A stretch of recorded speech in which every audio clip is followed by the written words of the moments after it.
back to the Michigan Business Beat, brought to you on the Michigan Business Network. I'm Chris Holman, and we are coming to you from our studios at the Capital Region International Airport. And we're going to stay in town right now. We're going to go cross town, spend a little time with Teri Sands. She is the Business Services Manager with the Capital Area Michigan Works. And Teri, it's good to have you on. How you doing? Very well. Good to be here. Thank you. Excellent. All right. So listen, in recent years, this job market has seen an increase of employers who are kind of reevaluating the necessity of requiring job seekers to possess college degrees. This is quite a change of late. Can you tell us a little bit about that trend and how it's impacting job seekers? Yes, thanks. So employers who practice this skill-based hiring, they focus on the applicant's demonstrated skills, maybe a previous experience that someone had or a certification they may have earned, as opposed to that formal education level or degree attainment. So it helps to consider candidates who don't fit that traditional template for college degree, but they do have the skills or experiences that could be applied to the job. And so ultimately that helps enhance the workforce because it creates a market where their talent is recognized on their abilities rather than a formal academic achievement. So let's look at the other side, the people hiring, right? As more people are entering this workforce without obtaining formal degrees, how are large corporations adapting to that? Yes, well, one statistic comes from the Society for Human Resource Management that showed that 1 in 7 jobs in the country last year were filled using this skill-based hiring. And it opens up that workforce to a more diverse range of capabilities by removing that barrier of having that formal education degree. And another statistic from Workforce Strategies, Inc. showed that corporations who implement the skill-based requirements for careers see an increased efficiency due to better alignment of workers' actual skills and abilities. And it emphasizes that hands-on experience and demonstrated abilities from the workers. All right, so how does Capital Area Michigan Works provide support for job seekers in order to develop, assess and match their skills with the needs of employers? Yeah, there's several ways. The first one that comes to mind are tuition scholarships for eligible individuals through the Workforce Investment and Opportunity Act. Another one is apprenticeships. There's a lot of registered apprenticeships in our region, so that involves on-the-job training as well as classroom training while the worker is actually earning full-time salary and benefits at that company. And then for someone who might not have that role yet or wants to seek something different, we've got career counseling and skills assessments, workshops, resume writing, a whole host of job search strategy support available.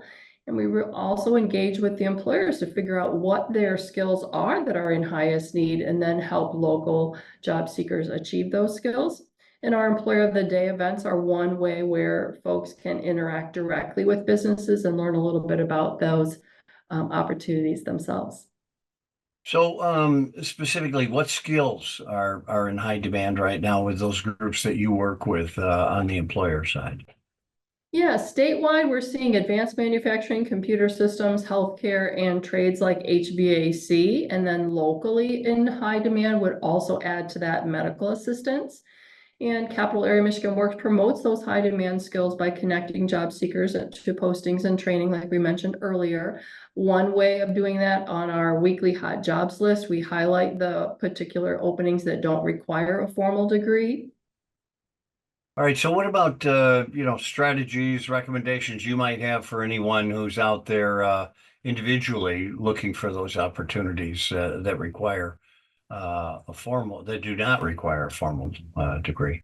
Yeah, actively networking through job and resource fairs or those Employer of the Day events as well, using their social media and continuing to apply for job openings where they know that they have transferable experience. Building that portfolio and resume, showcasing evidence of their skills and showing work samples rather than just saying or knowing in their head they have that particular skill, but actually being able to showcase it.